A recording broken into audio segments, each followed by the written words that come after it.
Okay, so today we'll be talking about cosmology.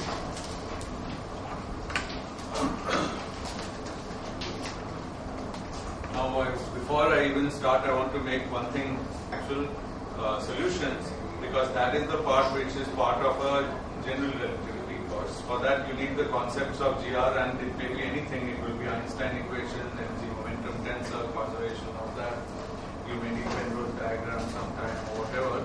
But I cannot give you any detailed assurance or explanation about how these things directly relate to observations. Okay, I'll mention things as we pass by them, but I won't be. I may tell you what is the Hubble constant in the thing that we are calculating, but I cannot tell you what is the value as of last week or something. So it will be very, very broad picture of cosmology. Now the basic thing, this is already where I cannot give you a very good justification, but the basic starting point of cosmology is a bit like the basic starting point when we studied the Schwarzschild solution, which is let us find the most symmetric solution consistent with some situation. Let us first propose what are the symmetries that we want to realize, and then let's try to find the most general solution having those symmetries. In the case of the Schwarzschild solution, it was very clear, because we wanted the metric of space-time around some spherically symmetric static object. Object was there, and we just want the metric around it, so which was a spherically symmetric metric, and the rest, as you could see, and time independent, and the rest pretty much followed smoothly, and we got some answer. So this time, we are not interested in the metric. We are interested in, if you like, in the opposite situation. We are not interested in the metric near anything. We are interested in the sort of average metric of the entire universe. Okay, so when I say average, I don't mean it's averaged over anything, but I mean it's the typical metric of a typical point in space-time in the universe. First of all, now space-time is important, because that means from the beginning of the universe till now, we want a metric that's somehow valid at any time of our choice in the history of the universe. And secondly, at any place.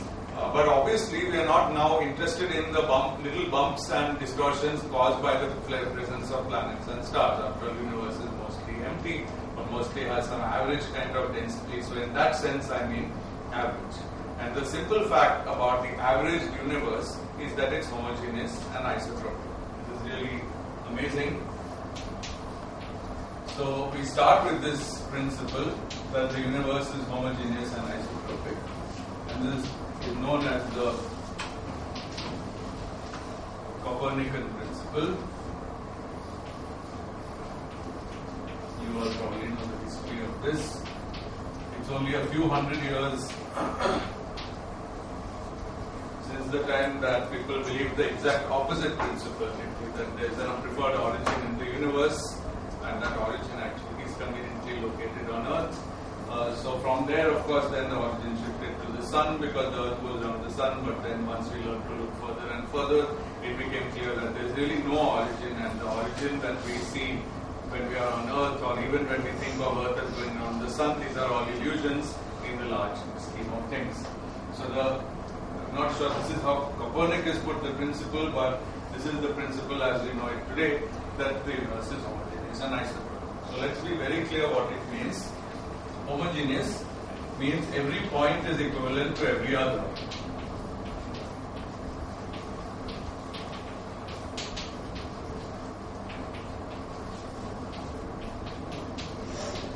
Now, of course,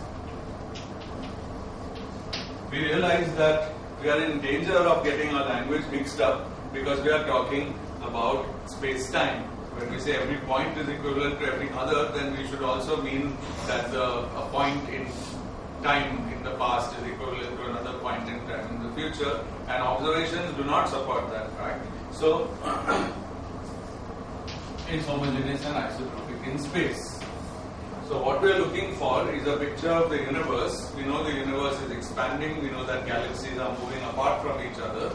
These are all from observations. So the universe is expanding, but at any fixed time, it is homogeneous and isotropic in space. So this is the kind of situation we are trying to model and find the most symmetric solution of Einstein equations consistent with this. Isotropy is the same statement, but its every direction is equivalent to area. Now it's possible to be isotropic about a single point. For example, if you are at the center of an object with spherical symmetry, then you have got isotropy. But of course you don't have homogeneity, because if you now move to another place, then it's not the same. And in fact in this other place there won't even be isotropy. But if you have isotropy at every point, then of course you have homogeneity, because if you have isotropy everywhere, then it means that things are spherically symmetric about every point. That can only be true if they are also translationally. Okay.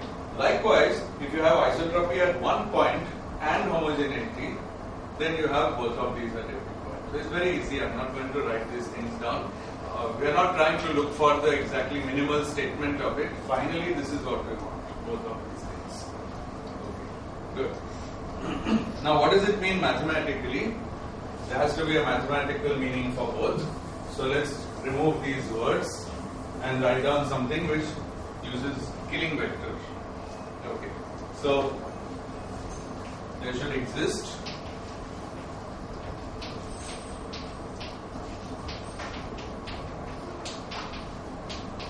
a killing vector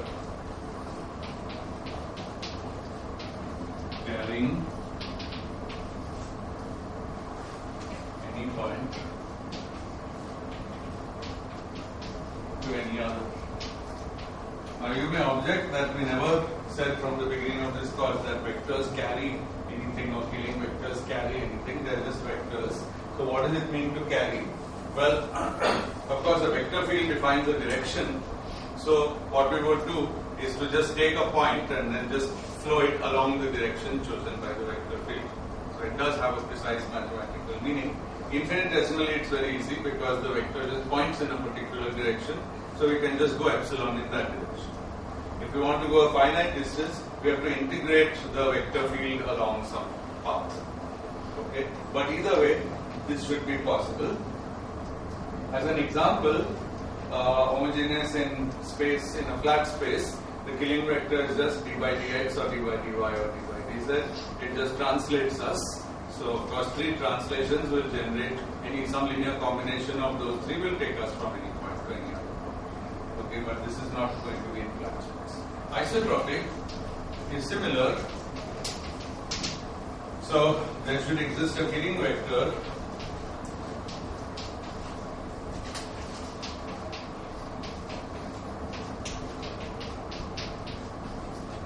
actually I don't know if I've even written down the exact statement. Yeah, I think the correct statement is, there should exist a killing vector which keeps one point fixed, because isotropy always means rotation around a point.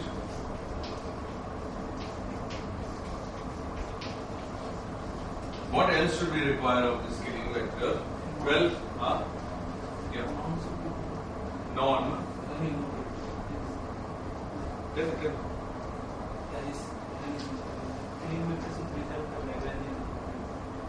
Yeah, a killing vector by definition preserves the Lagrange. So a killing vector is an isometry. We saw that this relation between killing vector and isometry. Basically, it's a transformation of the metric. It can be viewed either as a transformation of the metric or as a change of coordinates or as a motion from one point to another point in the metric. It's all the same. So killing vector and isometry are the same, which means that under this motion the metric doesn't change. Okay. But for a homogeneous one, there should exist a killing vector carrying one point, any point to any other. That means that in fact there should exist total of d. I'm using small d always for the number of space dimensions. So for us it's 3. So there should be d killing vectors because there are d independent directions in space. So d such killing vectors. The killing vector itself generates a rotation. You are on the right track. The killing vector for isotropy, the one which implements isotropy, generates a rotation. So the number of such vectors should be in correspondence with the number of rotations. Now, how many rotations can we have? d into d minus 1 by 2, which is the number of pairs of coordinates. You should remember that a pair of coordinates is a plane and a rotation is always in that. It so happens in 3 dimensions that there is one vector normal to that. In arbitrary dimensions that's not so, but there's still always a plane. So if you ever study the orthogonal group from point of view of group theory, you'll see that the generators of rotations are always written as antisymmetric matrices. Why antisymmetric? Because that matrix with indices xy is the generator of xy rotations. Okay, but if you have x, y, z, t, u, v, w, 6 space dimensions, then every pair of such indices will give you one rotation. And antisymmetry is just the usual thing that the plane has an orientation. So if you interchange the indices, then you think of x and y this way, it turns into x and y the other way. That's what that. Okay, so and is associated to each plane. And there is one for each plane, that's what I'm trying to say.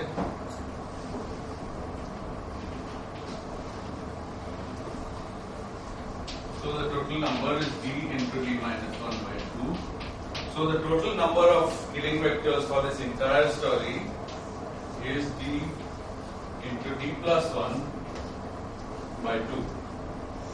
Now it's unnecessary to say this, but again I repeat, the space-time we are going to look for to represent cosmology is not homogeneous and isotropic in space-time, only in space.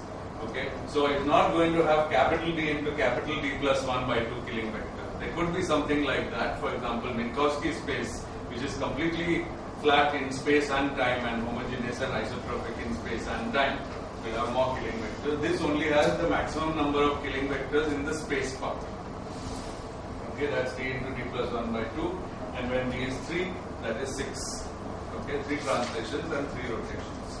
Now it's a theorem which I won't prove precisely for you, but this is the maximum number of Killing vectors that a space of d dimensions can have.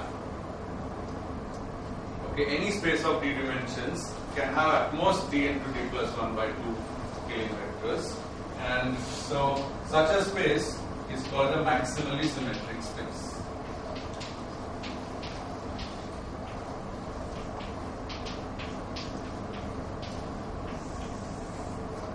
Okay.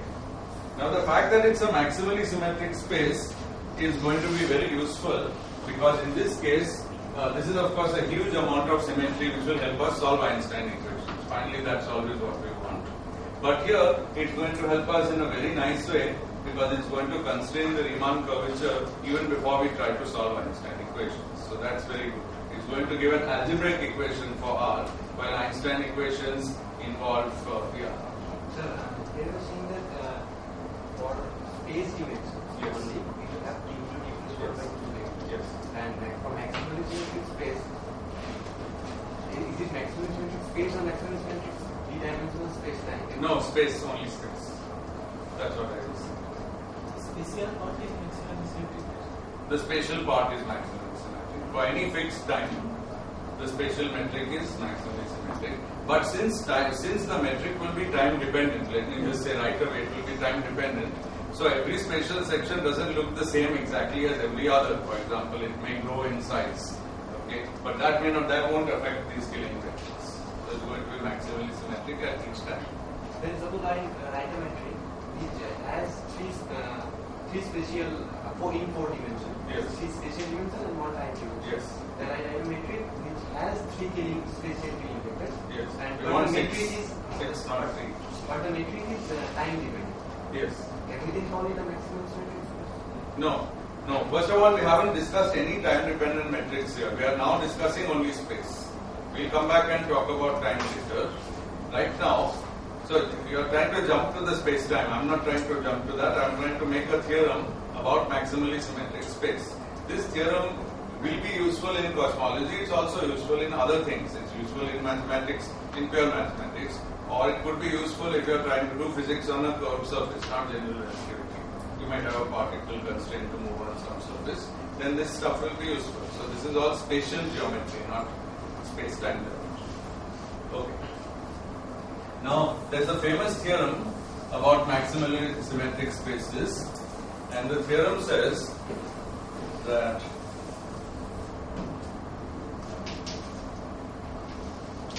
for a maximally symmetric space,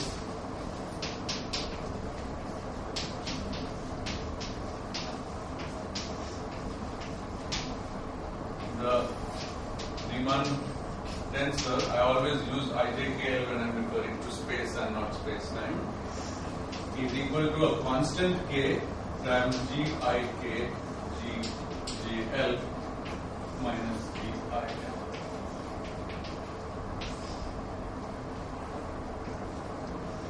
We have seen something similar in 2 dimensions, but there K was not given to be constant. Okay. So here K is constant. Of course, from this you can extract, assuming this result, you can extract some obvious consequences. Contract both sides by GIK, then you will find that RJL is equal to D minus 1 into K GJL. Okay, if I contract with GIK, from here I get D times GJL, here I get minus GJL, so D minus 1 times K times GJL. So the Ricci tensor is proportional to the metric. Contracted again by with GJL, then I find that R is equal to D into D minus 1 into K. So therefore this factor K is R upon D minus 1. You can put that back in here. However, as I said, it's not just that it has this form, but that the coefficient is constant, which means, of course, that R itself has this R has a spatial dependence given entirely by the dependence of the metric. This doesn't depend on space. In turn, this has the same property, and finally, this one, of course, is actually constant. The Ricci scalar is just constant. Alright. Of course, I haven't yet proved the theorem, but these are 2 obvious consequences. Okay. So now let's try to prove the theorem. Let me move this stuff. Now, looking at proofs of this theorem in textbooks, you get a very good insight into the minds of the authors.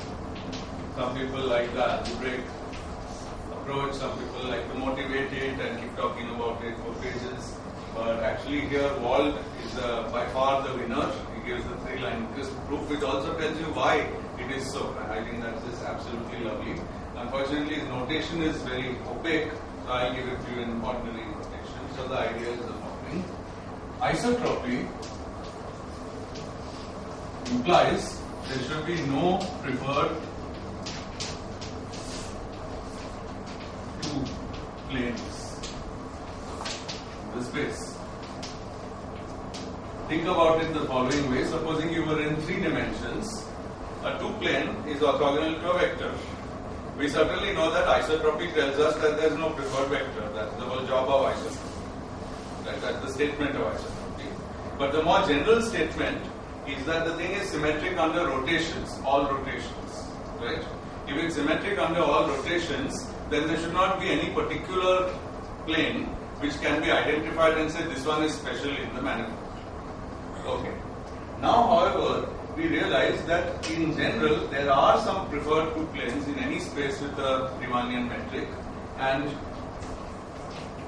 we have to worry what happens when those planes exist. There are such 2 planes, are preferred 2 planes, and they are defined as follows.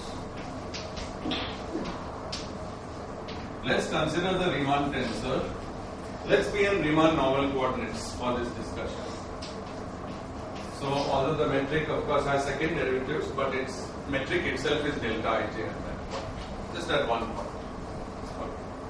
Now let's look at the Riemann tensor from a slightly different perspective from what we used to. Let's think of it as Rij upper KL. In Riemann normal coordinates is the same as Rij lower KL at that point. Okay. Let's think of it as a matrix with this being one index and this being another index. Okay, so this is one index. It's a collective index. So for example, in 3 dimensions it takes the values 1, 2, 2, 3 and 1, 3. So there are 3 values, but in any n dimensions it takes a set of n minus 1 by 2 values, and this also takes a similar set of values, and the matrix is symmetric in this sense because this pair can be interchanged but with this pair. Okay, so we think of it as a matrix with 2 generalized indices, and it's symmetric and real. So what can we do with the real and symmetric matrix?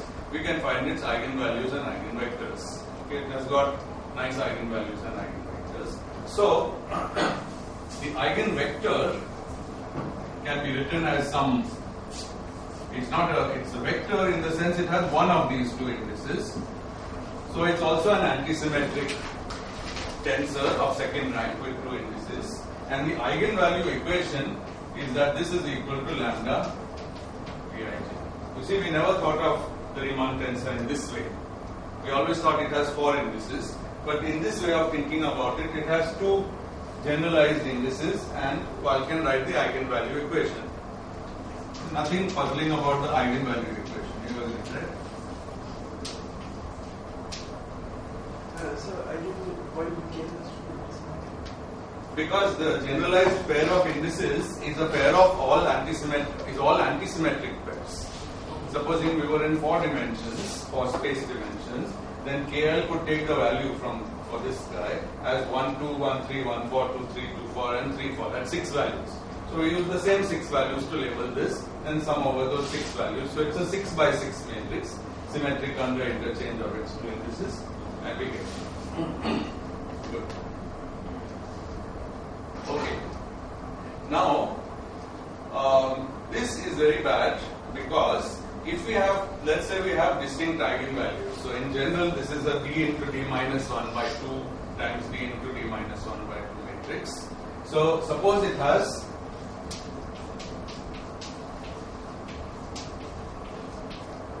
d into d minus 1 by 2 distinct eigenvalues.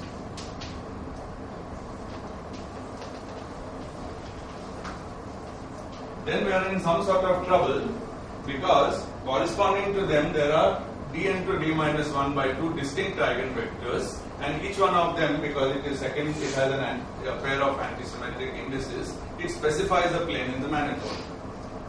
So contrary to that assumption, we have got precisely a bunch of specified planes, preferred planes. The eigenvectors define preferred planes. If you look at my notes when I put them on the web, I've done this for 3 dimensions where you can make it much more explicit.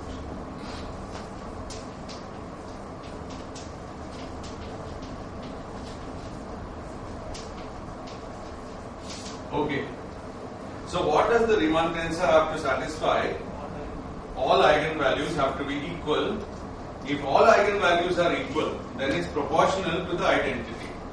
In this sense, if it's proportional to the identity, then of course there's no problem because every vector is an eigenvector.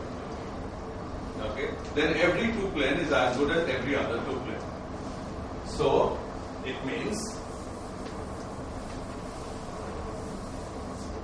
so isotropy implies that Rij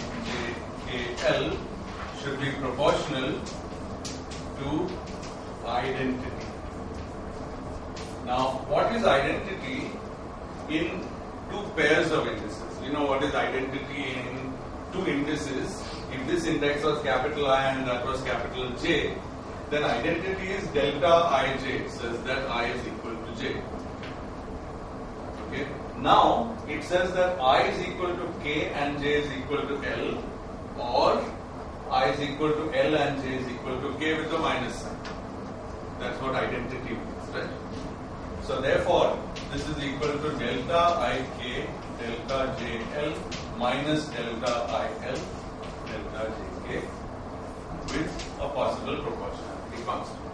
This is proportional also Levy-Smith as.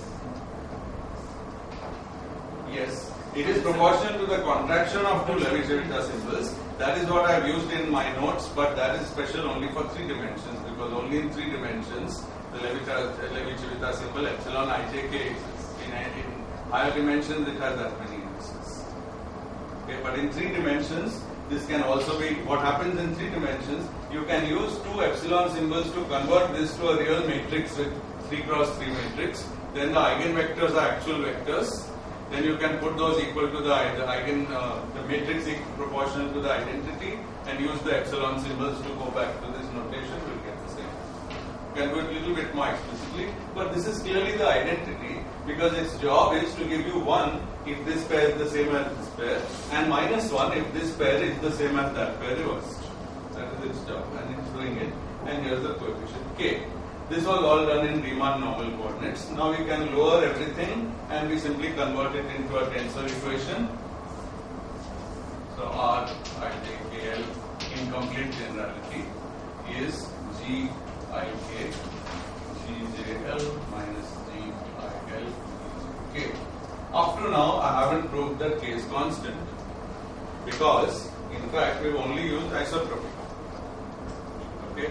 Homogeneity tells me that in this, before I even went here, homogeneity tells me that K should be the same at every point. So K is constant.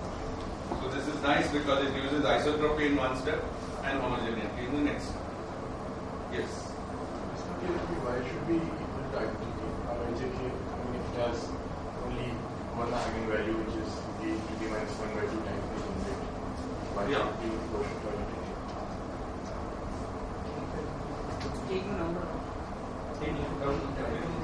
Any matrix which has got all the same eigenvalue, when you diagonalize it, then it's proportional to identity, right? Now you try undiagonalizing it, nothing happens because there's only identity in it.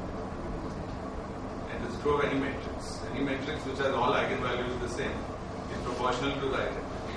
Once a matrix is proportional to the identity in any basis, then it's always the same because identity is in basis.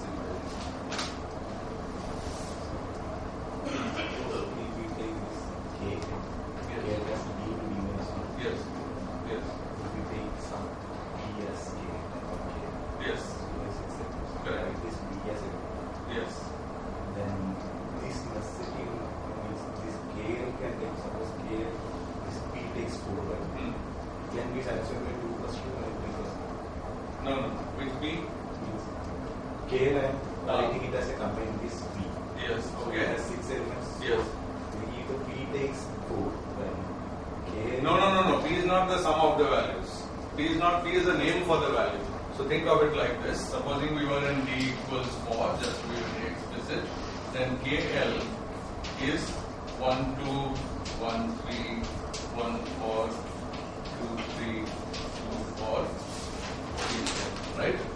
What is the index P? It's 1, 2, 3, 4, 5, 6. Arbitrary. Completely, I can give it in any way. I just relabel these values as these values. Okay, this is what a composite index means. After all, an index just labels things, right? So, I mean, now you can see what I mean. No?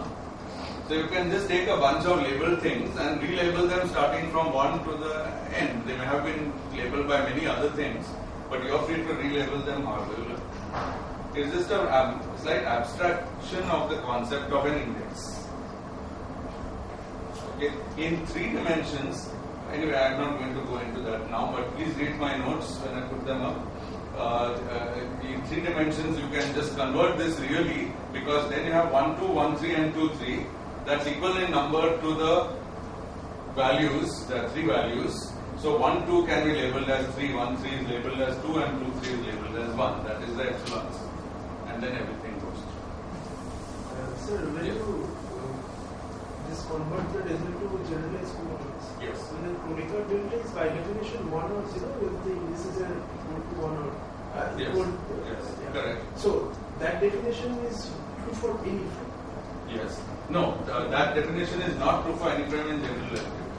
That's true in special relativity. You know, that's true in ordinary, in rotational symmetry. It's not true in general relativity. What is delta ij in one frame is Gij in or in any other. what happens there is that supposing it's delta ij in one frame, then it is just means that we happen to be in Riemann normal coordinates at that point. It could also be delta ij everywhere, and I'll change coordinates in such a way that it becomes some new gij. For example, from Cartesian to polar coordinates. Once I go in polar coordinates, gij is not delta ij. It has some r dependence, theta dependence, but it can always be brought back to delta ij by change of coordinates. So the fact we use Riemann normal coordinates only appears in the deltas. Essentially that. The final result is independent. The final result, of course, that's the whole point of using Riemann normal coordinates is always that we just use it so that we can do our calculations and then generalize them. If this result is true in some coordinate system, then it has to be that this result is true in general. Why? Because this result implies that result in the special coordinate system, but it's a tensorial relation which is true in every coordinate system. Another better way is take the difference of the two sides, that is 0 in this coordinate system, therefore it's 0 in all coordinate systems. Tensor which is 0 in one coordinate system is 0 in all coordinate. Lots of ways. Anyway, it's possible we could have done this without going into that normal coordinates, but then the meaning of identity was a bit unclear. See, we really want this to be proportional to identity, not GI, not some matrix GIJ. GIJ is not an identity matrix. Okay, then it would not have been clear. Actually, another way to say is that we could do this in orthonormal frames, but unfortunately that I haven't brought you. So what will happen? Can I go on, please? Yes. Yeah. See, if you have a question. Orthonormal frames will be done in this course, yes, but when I can. Okay, so now we are in business, and the only equation that we need is Rij. I better speed up, I'm far too slow.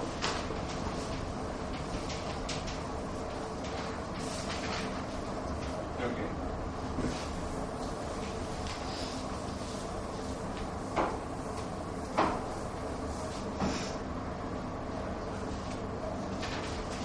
Good.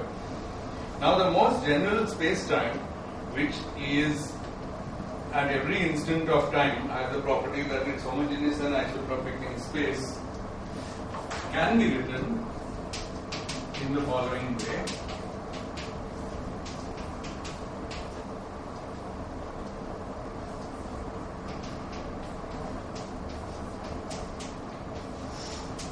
Now there's plenty of scope for confusion in my notation because I call Gij3 as the metric of the spatial slice, but really speaking the spatial part of this metric is A of t squared times Gij. So people introduce lots and lots of notation, but I think there's no substitute to just keeping in your mind what is going on. It's much better than notation.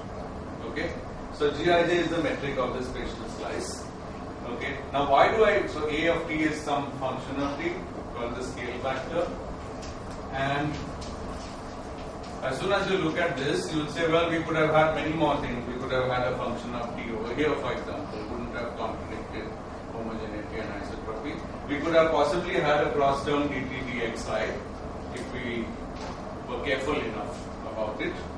Okay. The claim, and again I am not going to justify it rigorously here, is that you can find coordinates in which this is true. Okay. Obviously I can't prove that this is true in general, because take this space-time and make an arbitrary general coordinate transformation. You will lose every property that you see on the board. Okay. Means that also all those metric can be converted back to this. That's right. It's exactly like we did for the Schwarzschild solution. I never said the only spherically symmetric metric has to be e to the alpha of r times dt squared and all that. I said this is the way of writing it. After we found the final answer, you are always free to take this and convert all the coordinates to any function of themselves and get a metric which would take you 20 pages to write down and wouldn't make sense to anybody, but it's still the same metric, just in different coordinates. Okay? You should never forget the enormous freedom you have to define 4 new functions, each one of 4 old variables, and transform any metric into a complete mess. You can do that with Minkowski space also. Okay? So therefore, nobody can ever tell you that the metric of anything has to look like this. They can only say it looks like this in some coordinate system, and we are going to work in that coordinate system. Okay? Now this metric is very nice. Okay, a few things you can see.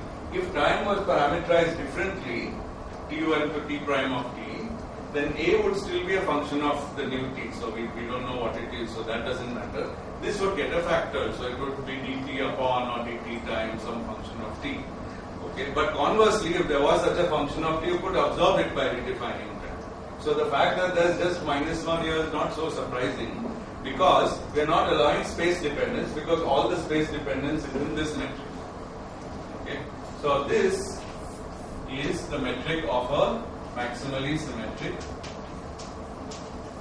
3-space. Okay, and this special set of coordinates has a name. These are called co-moving coordinates. And if I'm not mistaken, the general definition of co-moving coordinates is that first the cross term dt dxi is 0, but also I think I've done this here perhaps. I've done something similar. I don't remember what it was. Synchronous. Is that the same? Isn't it the same? I think it's the same, because there also g00 was 1 and the cross term was 0. So I think it's the same as synchronous. So good. So that's it. And now what do we have to do? We plug in here any maximally symmetric space we can find. Then we throw this whole thing into Einstein's equations. Then we have to discuss what energy momentum tensor we want to use. That's very important. Okay? And then we solve it. So these are the various things. So we'll carry out each of these steps. So first, let's go back to the 3 geometry and determine it a little bit better. We know it's maximally symmetric, so what is the metric for that? Okay. So here too, so here what I'm going to do is the following trick. Maximal symmetry, of course, is a requirement that Riemann tensor is proportional to Gg minus G. I wrote that down. We have to implement that. Okay. But we have to start from something. We have to start with a metric and then impose maximal symmetry. So let's start with a spherically symmetric metric, because spherical symmetry is part of maximal symmetry. It's a much weaker condition, but it won't harm us to start with that. Okay. And one nice thing is that we'll recycle some old formulae that we've used already when doing the Schwarzschild solution. So I'm going to assume that this is our old friend e to the 2 beta of rho. I never know whether I should call this rho or r. It really makes no difference. Let's call it rho since I've called it that in my notes. So here's a spherically symmetric metric. Okay, it has 2 angular coordinates. This is the metric of that unit 2 sphere. It has the radial thing in front, and then this part has a function beta which remains to be determined. Okay, we are looking for a spherically symmetric space, not a spherically symmetric space-time, because we are only trying to find this part. Afterwards, we'll plug the whole thing. The whole thing anyway is not. Yeah. Afterwards we'll plug the whole thing into Einstein equations. Okay, good. Okay. Now, the nice thing is that we can take this and we can go back in our notes and find out all the affine connections and Riemann tensors and Ricci tensors for this metric, because we've already done the calculation. Okay. Using old calculations.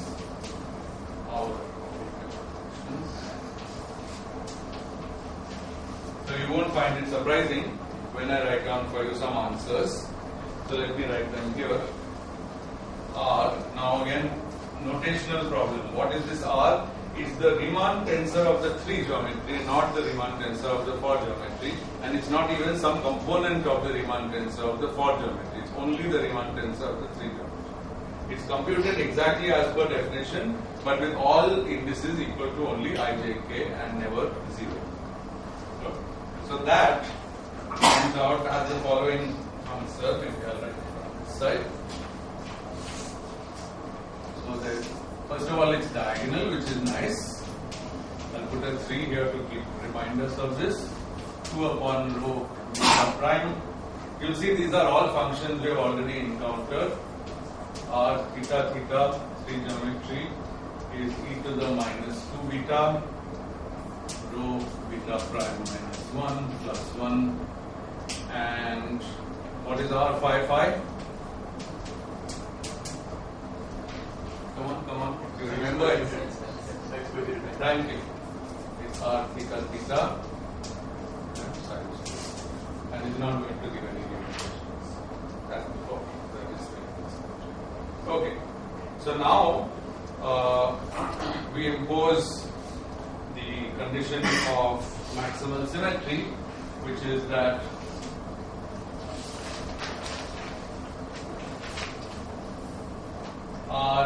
Rij C is equal to 2k. So this was d minus 1, now d is 3. So it's 2k Gij. So now for the first time we are imposing maximal symmetry. It's stronger, it's not the strongest form, but turns out it will be enough. Strongest form would be to calculate the full Riemann tensor, but this will be enough for us. Okay?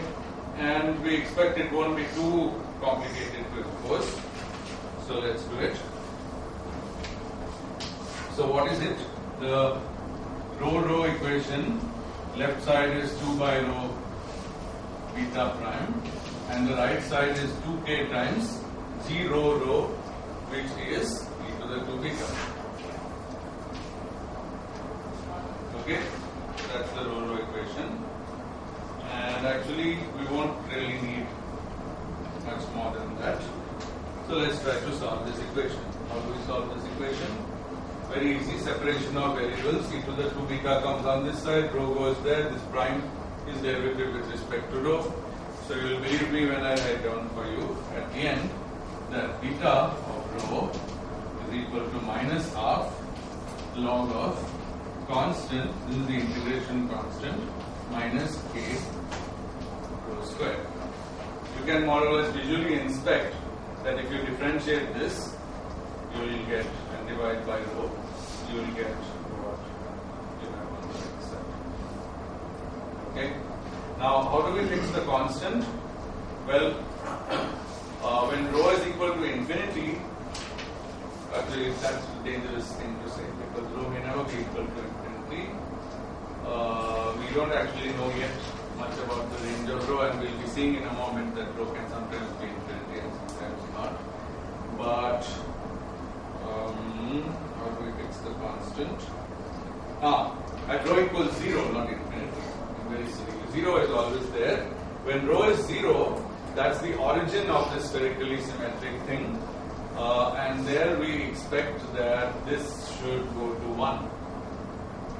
Okay, beta should go to 0. And that fixes the constant to be 1.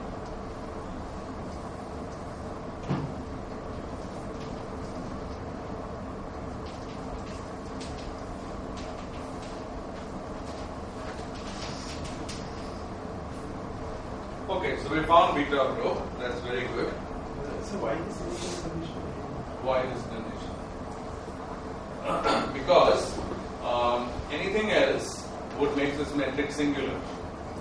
See, at rho equals 0, we are at the origin of some kind of spherical coordinates, with the origin of a spherical body, right? Now, the coordinate rho, if it is a radial coordinate, should have the property that at rho equals just around the origin, the metric is just like d rho square. The angular dependence drops out when rho is 0. Okay. You could of course have it. Okay. Put it another way. No, I don't want to put it another way. I think the correct. Yeah. Sorry. I take that back. Imagine beta of rho is some function which has a development expansion in rho. Okay. So its lowest order term is the term which we are trying to fix. We are claiming it's 1. Supposing it was 3. Then the metric near the origin was 3 d rho square plus rho square p omega square. Okay. It's quite easy to see that this is a singular metric. I'll tell you why. It's sort of an aside. Supposing I had a metric, let me just do it here. Supposing I had a metric A, just consider the following metric on the plane. A dr square plus r square d theta square. This is an exercise you take home. This is just from the plane polar coordinates. We know that when A is 1, this metric is the metric of the plane. You can transform it to dx square plus dy square. Now put A here where A is not 1. So this metric by conformal transformation, which doesn't change the singularity or behavior of it in any way, I can factor out A and forget about it. But then it goes here. Okay. Now it's very easy. Now you try to make coordinates which map it back onto the plane, and you'll see that you get a singular solution. Actually, it is really singular because the only way that so these coordinates are had at the origin, right? Because at the origin, theta is not even well defined. Theta is angular coordinates. Right? The only way this possible badness can be repaired is that the combination dr square plus r square d theta square allows us to go into other coordinates where we see that actually nothing is wrong at the origin. As soon as you have any factor, in fact something is wrong at the origin. You might say almost it's a lucky thing that this one doesn't have anything wrong. It looks like even this should be bad at the origin because one term simply drops out, very much like the black hole at the horizon. One of the two terms in the metric disappears, but it's a coordinate singularity. We know this. But you can't play with coordinate singularities. They can go away if the metric is very nicely chosen, otherwise they don't. So that fixes the fact that near the origin where this thing is disappearing, this had better be exactly the right amount so that this plus this forms the metric locally of three-dimensional space. Then we can be sure it's a coordinate. Do that exercise, have some fun with that metric. It's a two-dimensional metric, so it can't be very big. Yes? I thought you hadn't shown that K is actually a constant. No, I didn't. I said that isotropy doesn't imply it, but homogeneity implies it.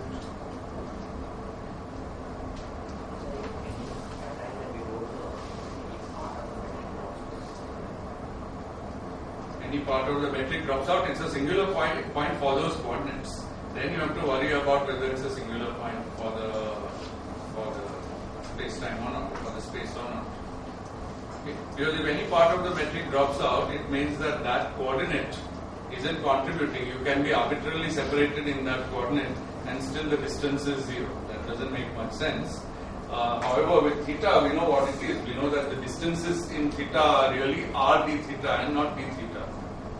And those are r d theta is shrinking. The amount of theta in a narrow angle, it's the same whether I am far from the origin or close to the origin. But r d theta is shrinking, and r d theta goes to zero at the origin, and that just works out that it's not problematic. If it was not r d theta but root r times d theta or 3r times d theta, it just wouldn't work. Okay. Good. Okay, so we are done. This is the thing.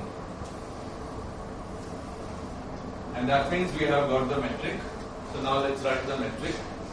This metric. Then we'll come back to this metric. I'm rubbing it out, but this is what we are after finally.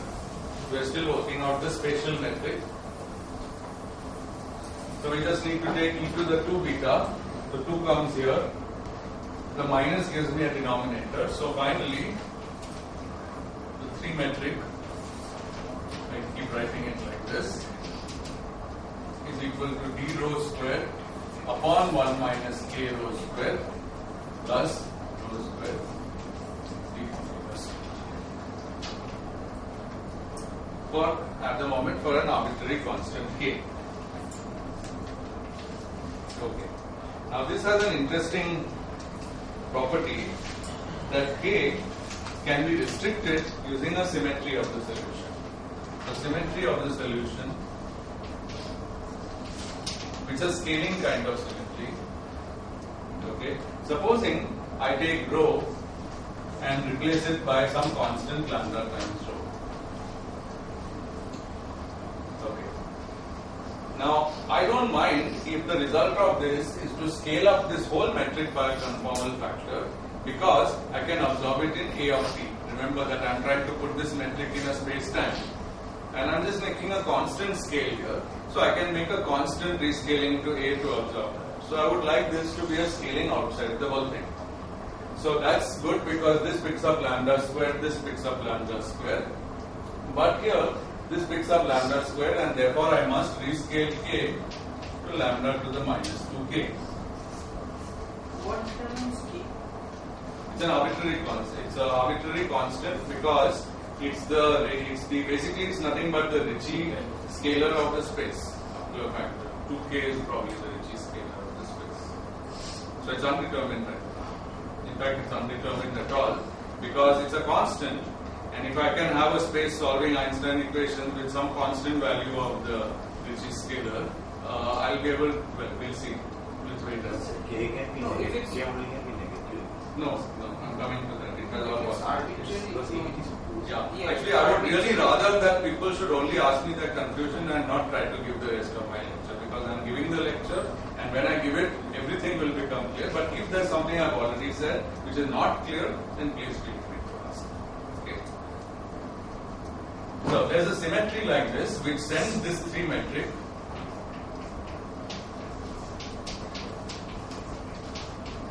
to lambda square times itself. Therefore, with A of t going to lambda inverse A of t, the form metric is preserved.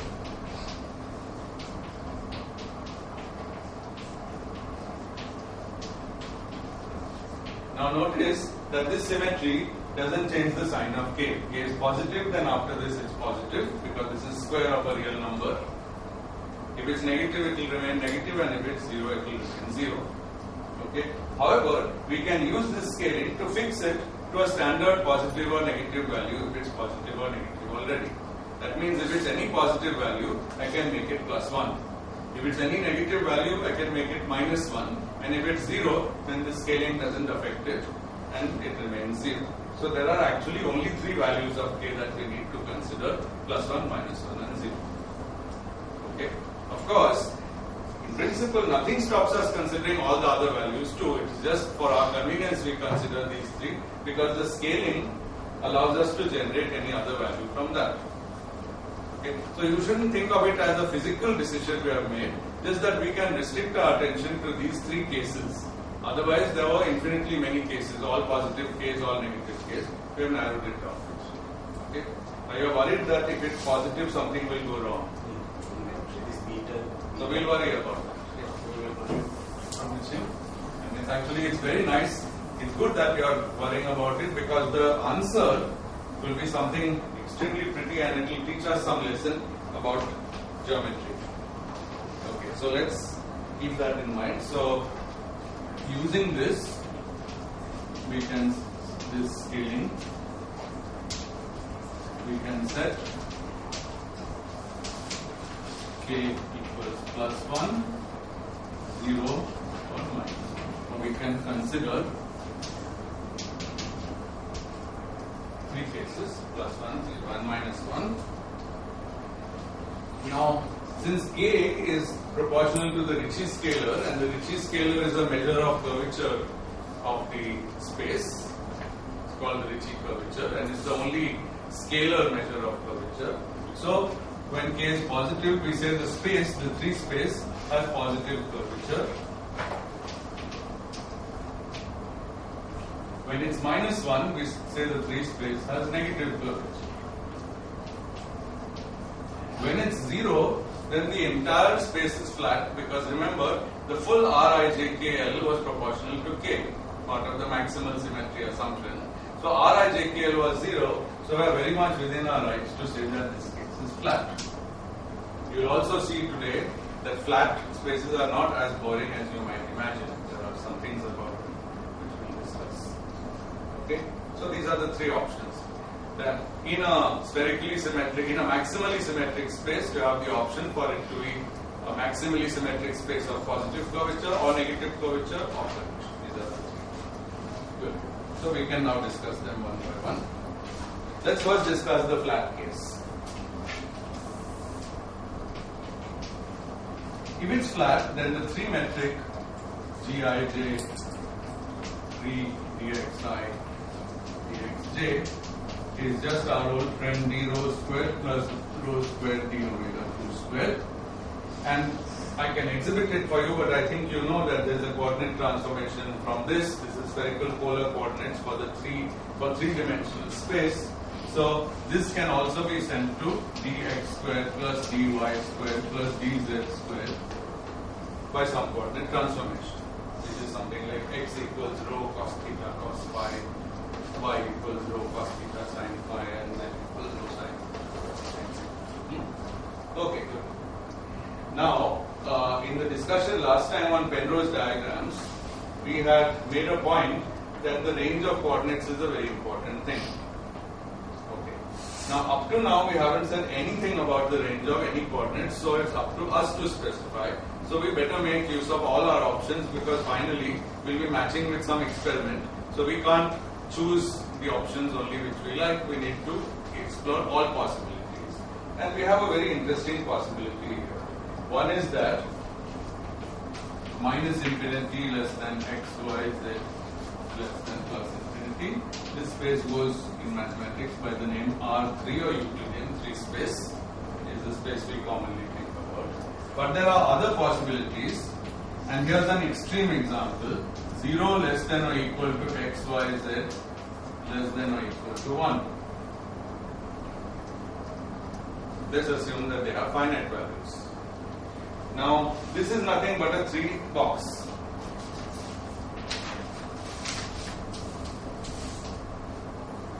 Okay, that's clear. It's a 3 cube. The problem is what happens on the faces of the cube. That one of these coordinates runs out of its values. X becomes equal to 1 and we can't go further. Okay, that's not very good, because that means space has an end.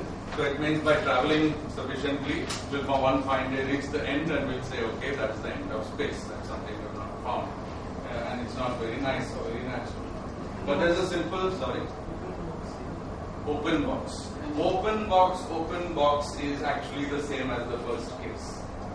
If it is really an open box in the sense that you never reach the end in finite time, then you can map it to the first case. But there's a new possibility, which is that x equals 0 and x equals 1 are identified as the same point. Okay? Similarly for y and z, or independently for each of them. You can either have it like this finite and identified, or you can have infinite for each of the 3 coordinates separately. What do you get when you identify x equals 0 with x equals 1? So you get a circle for each coordinate. And in fact, in that case, x, y, and z are angles. Simply that. Okay. So x and y and z could be angles. There's nothing to rule it out. So continuing from that side, identifying x equals 0 with x equals 1, and same for y and z, we get the maximally symmetric space S1 cross S1 cross S1. Circle cross a circle cross a circle. Okay. Each coordinate is independently valued on a circle. It's a 3-dimensional space, but notice that it's quite different from the 3-dimensional space, which is a 3-dimensional sphere, S3. That's a different space from this. In fact, the most striking difference is that it's flat.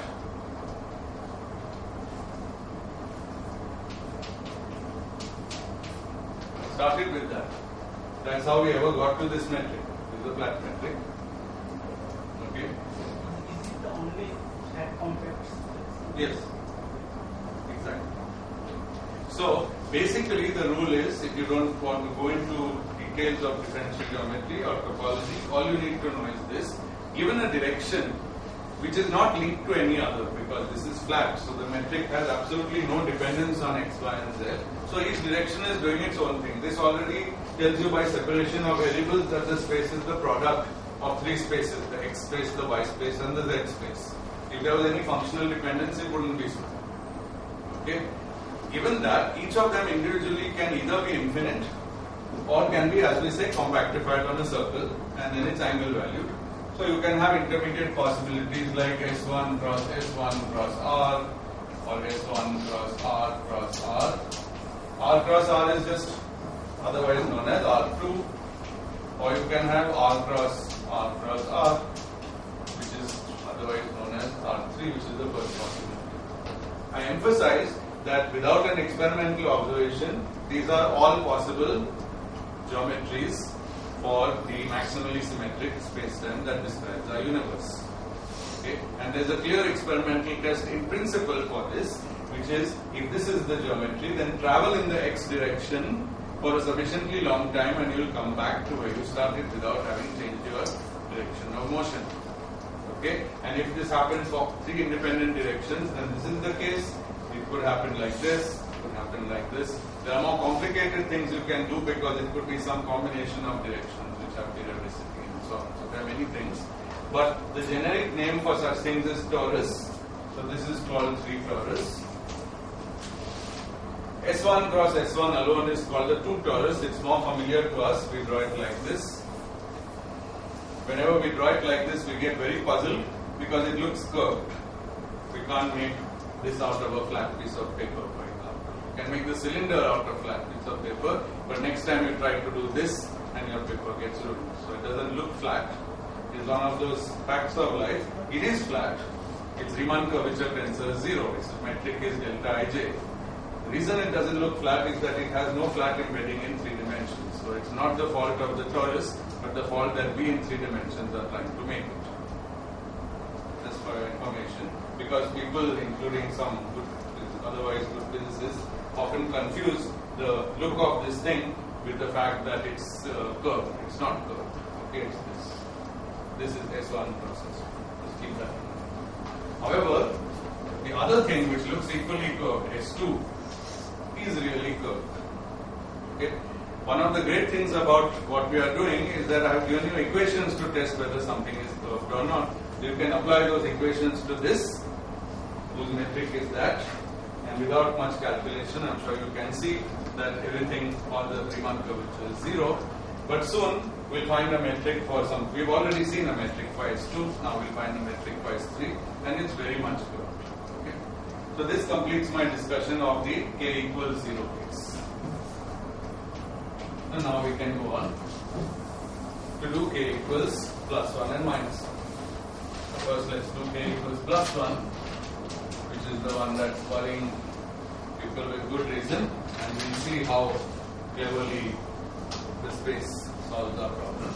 So in this case, Gij 3 dxi dxj is d rho squared upon 1 minus rho squared plus rho squared d rho squared. First of all, let's notice, of course we decided it had to be this way, that near rho equals 0 there's absolutely no problem. It's exactly d rho squared plus rho squared d omega squared, which means it's like a tiny disk. Tiny because we are near rho equals 0. Exactly as it should be. We know that a tiny disk has no problem near its origin, so that's not where we should worry. But near rho equals 1 we definitely should worry, yes. While identifying the pieces of the cube, did anything prevent us from tracing it? No, for example, that could also have been done. There are more things that could be done. That's the Yes. why. I briefly mentioned that you can do things with combinations of formulas, so that's an example. Okay, good. So what happens?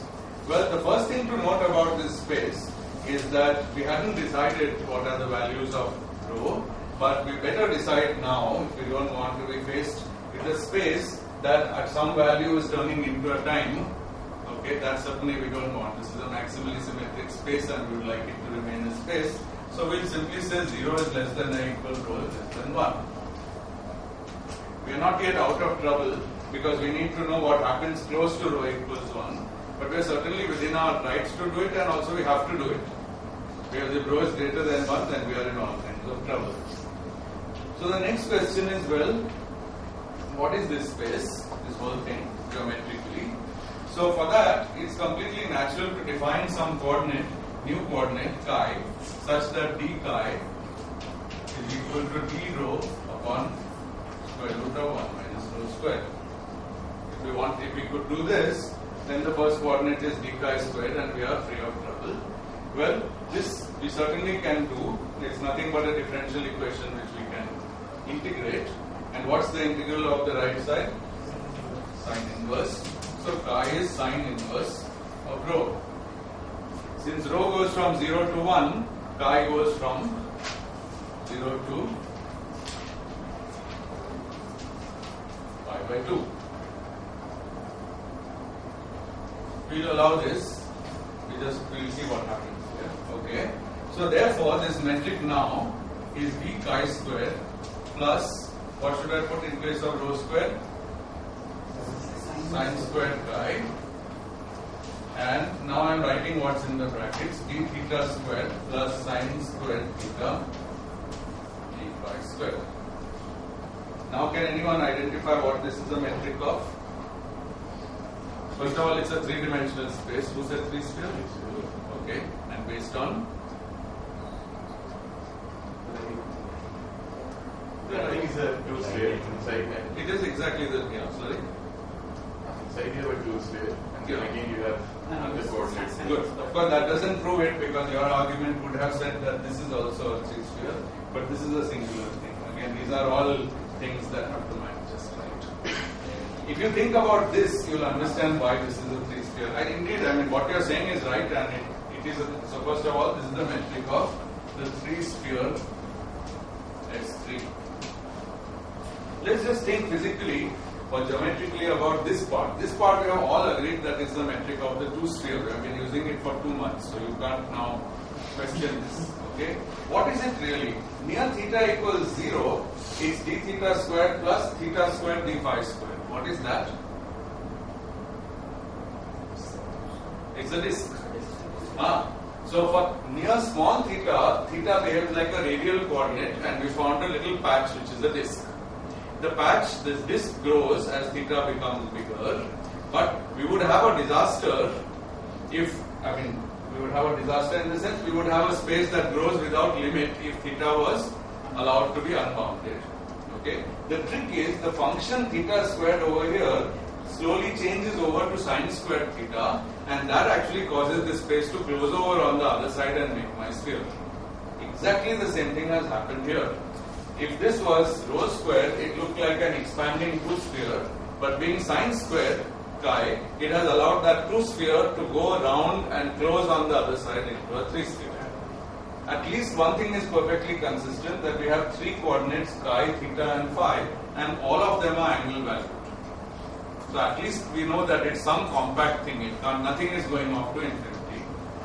So therefore the restriction on rho was actually just in some other coordinates, telling us that we are going to get a three sphere.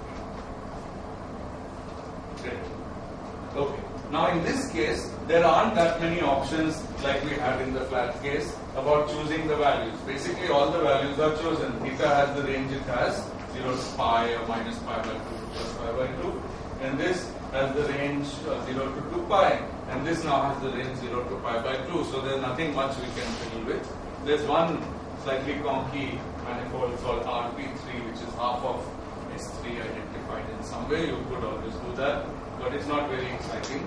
So here we learn that it is only S3, while in this case we had all these nice different options to make space compact or non-compact. Here it's only compact. Okay, and that brings us to the last case. Hardly any work.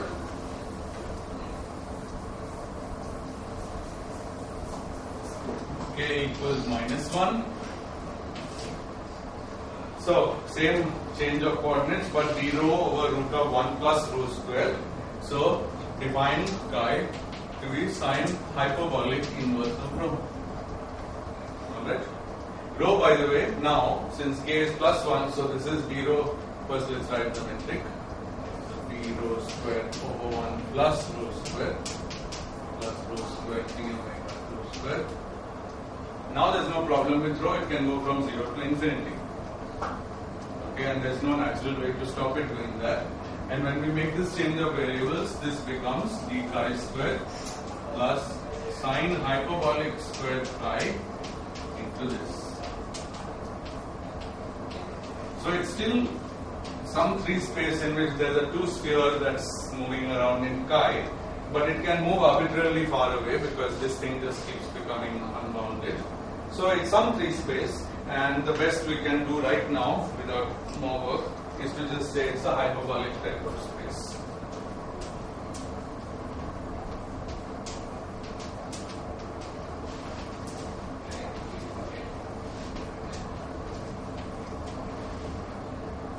And now finally we can introduce terminology which the cosmologists use all the time. K equals plus 1, which was the sphere, is called a closed universe. K equals 0 is called a flat universe. Notice that the flat can be either closed or open in our mind. If open and closed or open, where open and closed mean respectively that it's non-compact, unbounded, or compact and periodic. And then minus 1 is just called open. And this one doesn't have a possibility, any obvious simple possibility to make it compact, so it's not. So these are the three options.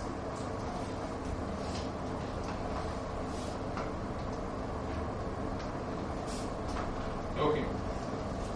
What is the currency of Let's get the things slowly.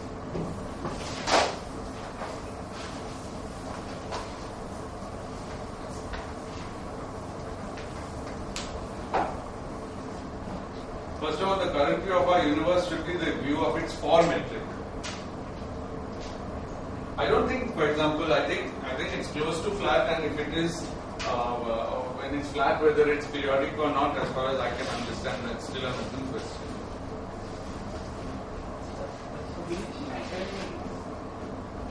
So it's a global property of the space. So yeah, but it will matter. I mean, for example, I think very literally the experiment to test if it's a torus kind of thing is you send out a light beam and you look for it coming from behind you.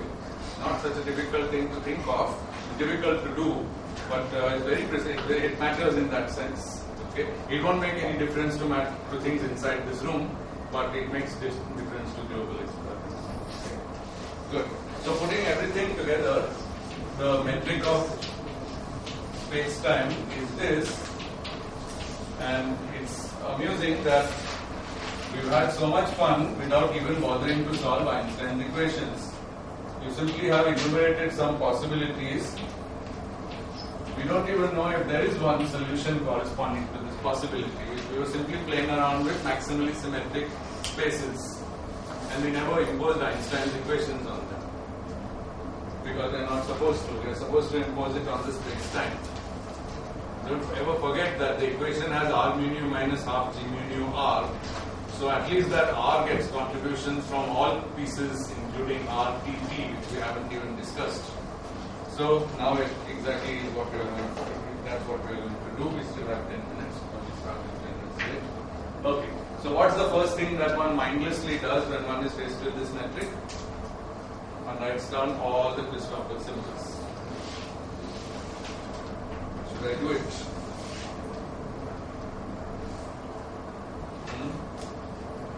And there are some that are particularly useful, so let me write those. Gamma rho T rho equals gamma theta T theta equals gamma phi T phi equals A dot phi. This is a particularly nice one. Okay. Then I'm really not going to bother to write down all the other system. Some of them don't depend on the scale factor, so those are the most boring. Anyway, it's all in my notes, and you can find all the others there. I think the calculation is crystal clear, and also let's be happy that yet again we are getting away in life with a diagonal metric. Actually, I challenge anyone to really compute Christoffel symbols by hand for a general non-diagonal metric. The first step is to write G upper mu nu, a 4x4 matrix which has functions in it. Please invert it sometime and see how much fun it is. It's really horrible. So this is just absolutely as easy as it can get, and so it's very easy to do this calculation. And at the end we find, so the goal of this is to find the Riemann-Ricci tensors, which also are diagonal. By the way, it's obvious that they have to be diagonal. Okay, I mean, I don't know if it's obvious, but anyway. Okay. Next we find our rho is A double dot plus 2k dot squared plus 2k over 1 minus k rho squared. Okay, it should be clear that from now on we'll just keep k as a parameter and we'll put it to +1, -1 or 0 whenever we feel like. Okay, right now we just keep it. R theta theta comes out to be. Remember, these are the R's you find because you take the Riemann tensor and contract one upper and one lower index. So these are the both lower is the natural one that you find. But it turns out very nice trick which can be used to complete the solution. Okay, first of all, from the audience, R phi should be R theta theta into sin. This tends to work only when you have lower indices. Okay, so now what would be the next step? Would be to calculate R by taking G inverse and placing it with these, and then take R mu nu minus half G mu nu R.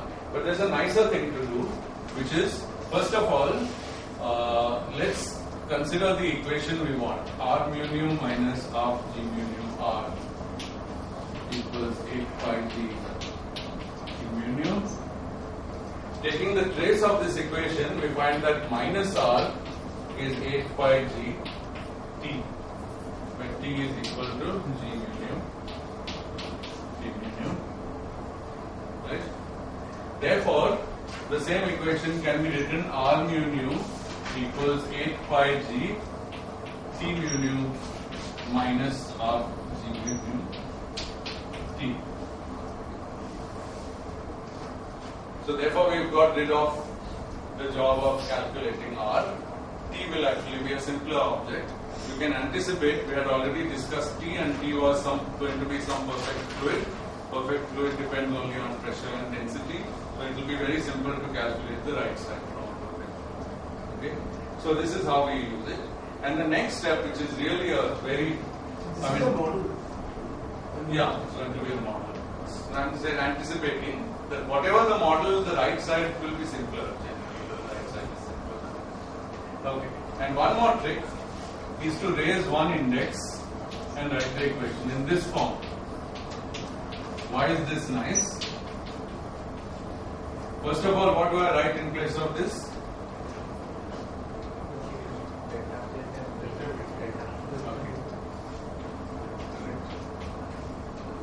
Please note that it's delta mu nu, it's really +1 or 0, it's not eta mu nu and it's not G mu nu.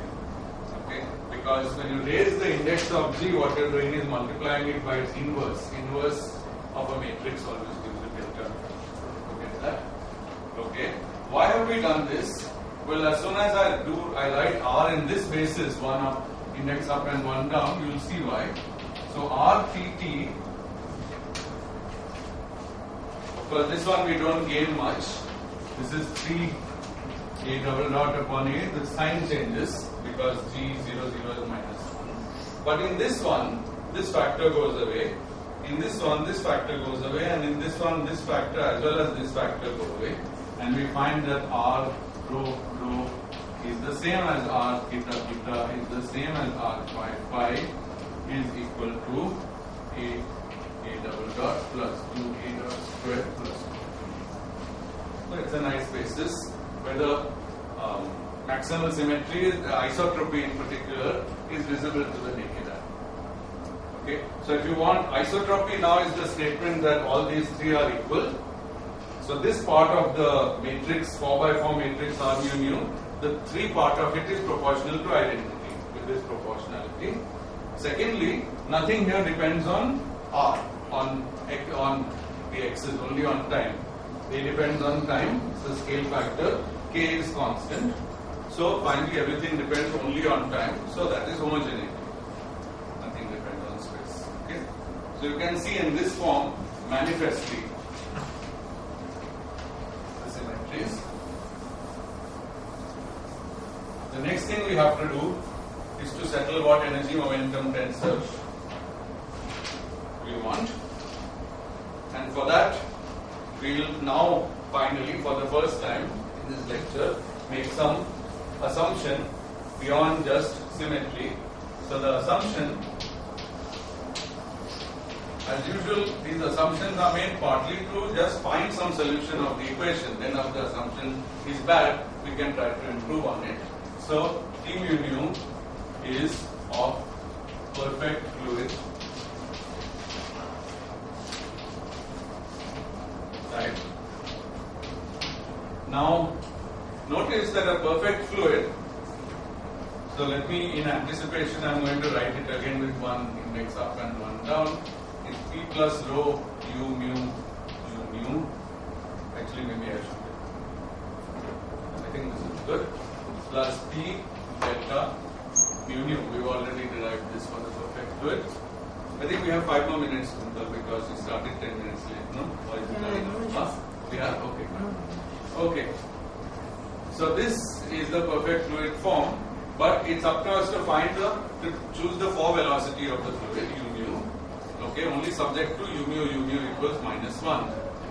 Now comes the question that we've already determined the left side in terms of a metric in a preferred frame, the so-called co-moving coordinates. Okay, and it's only reasonable to suppose that we'll find a solution when the perfect fluid is at rest in those coordinates.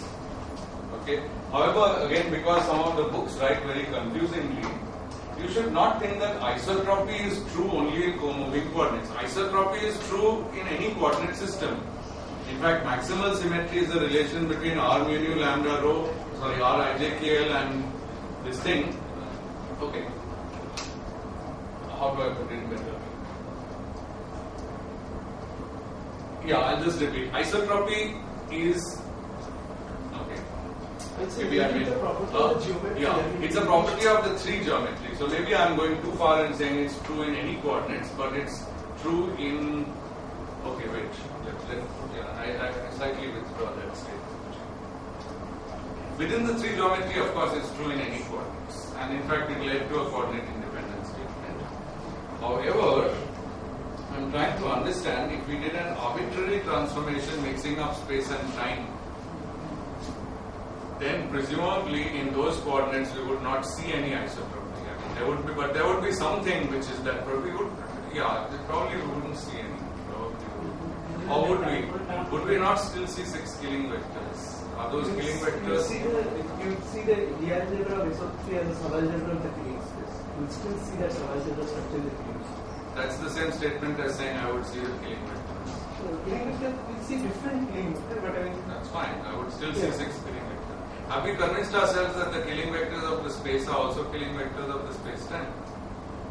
I'm not convinced of that. Good. So let me backtrack. So it's very good. I find it very useful to go through these things because then one thing. So let's think between now and next time what it means. Yes. In actual cosmology, Yes. we define our coordinate systems by galaxies. Yes. And we Okay. assume, so a galaxy is a coordinate. Very good. And 2 galaxies never intersect. Okay. That is called the Wien's postulate. Okay. So what we say is that this surface of galaxy defines a time space-like hypersurface. Okay. So this space is homogeneous and isotropic. Good. So that defines our space. Yeah.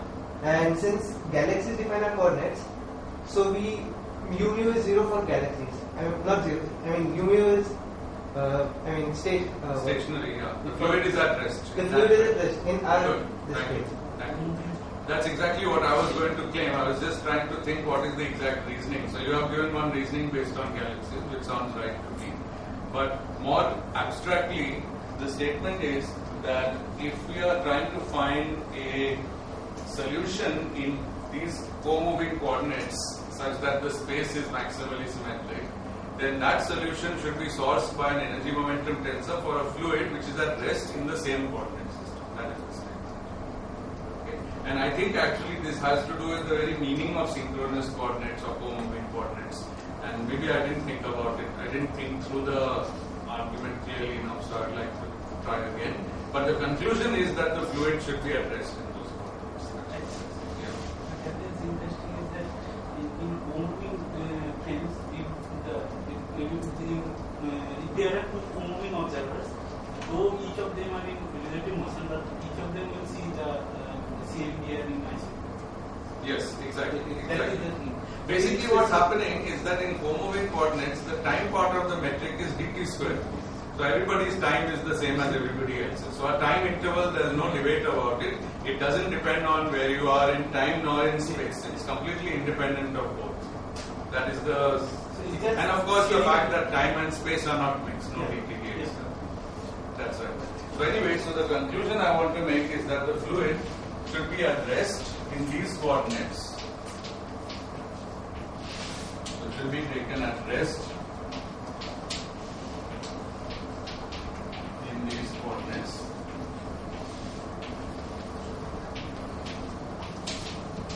In the co-moving coordinates. In fact, finally, this must be the source of the name co-moving, right? Co-moving with respect to what? The coordinates are moving with the fluid. So the fluid is at rest in those coordinates. Yes. Basically, if we have homogeneous isotropic space-like surfaces, Yeah.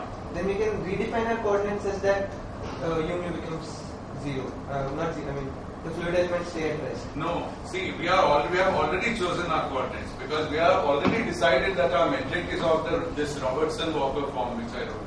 Minus dt squared plus a of dt squared times some maximally symmetric space. That we've decided. Okay, so that fixes our coordinates.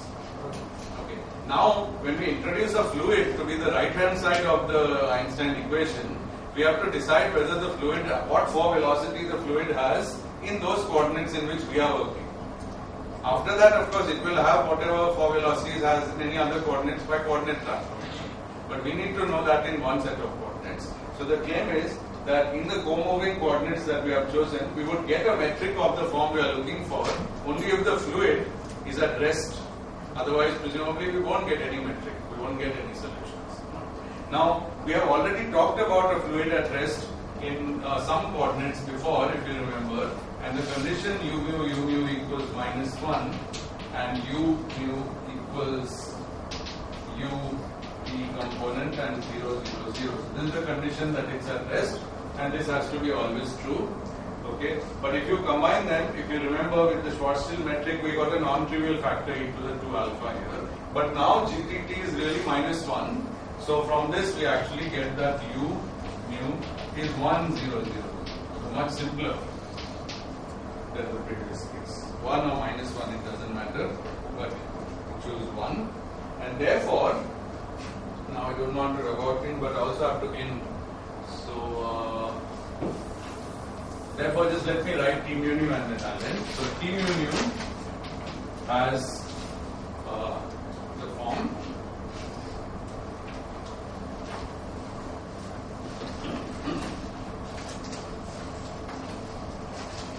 actually T mu nu is the simpler one, the upper mu lower mu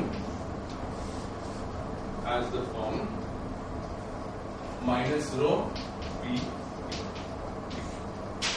Actually, a lot of words just to say a very simple thing. Okay, this equation with this form of the velocity gives me minus p minus rho plus p for the first entry, so minus rho, and all the other entries don't get any contribution from here, and they are all p. And we see again manifestly that this has the three-dimensional isotropic form here. So this is going to be matched with the Ricci tensor R mu nu, right? Which has the same isotropic form. That R, rho, rho, theta, theta and phi, phi are all equal. Similarly, T, rho, rho, theta, theta and phi, phi are all equal. This is the consequence of choosing the fluid to be at rest in this frame. So now we have a hope of solution. If we had chosen an arbitrary U, then this T could have been full of entries here and there, but all the corresponding R's were already 0. We would have found far too many equations. Okay? Good. So I'll stop here and we'll solve these equations next. I didn't understand this comment. What are isotropy of CK about fluid choice of moving body? I didn't understand. You said, I mean, suppose there are two observers and then they have relative motion. Then if one sees the background to be isotropic, the other one sees, you will see a dipole term in general. If there is matrix is stationary, it's not scaling. The fact that seen by isotropic. No, not the fact that something is isotropic, but the fact that if one person sees it as isotropic, then the other person also necessarily sees it as isotropic. That's what it is. You're referring to the CMB. Okay, so that is an experimental fact. Nobody said CMB had to be isotropic. CMB could have been created by God last year from one point in the sky where he lives. Okay, then it wasn't isotropic. What he's saying is that if one observer finds that it is isotropic, then another observer will find also that it's isotropic because the time measure is the same, that other observer is in a different place, a different location. If both of them are using the same co-moving coordinate. Yes, exactly. So that is not the case in our universe. Today in our universe, two observers relative motion will see two different CMGR. If they have PQCR motion, then they will see. If they have co-moving observers, they will always see CMGR to be isotropic. That is the whole process.